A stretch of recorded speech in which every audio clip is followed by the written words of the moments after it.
Welcome back to Enjoy Oh Makeup, and today I'm gonna show the Halloween look that you can do it at home.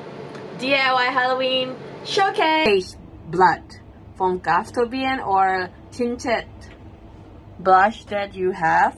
Simple sponge like this, or if you have an advanced SFX sponge, you can use this as well, or the fish tank sponge. Color here.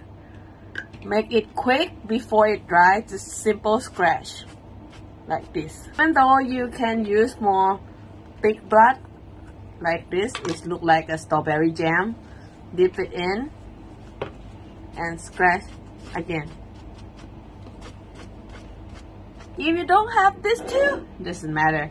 You can use the simple stage blood that you can find from 60 baht or any kind of Japan shop. Always spray on top like that. Of it, just simple lipstick like this. MAC Malakis color.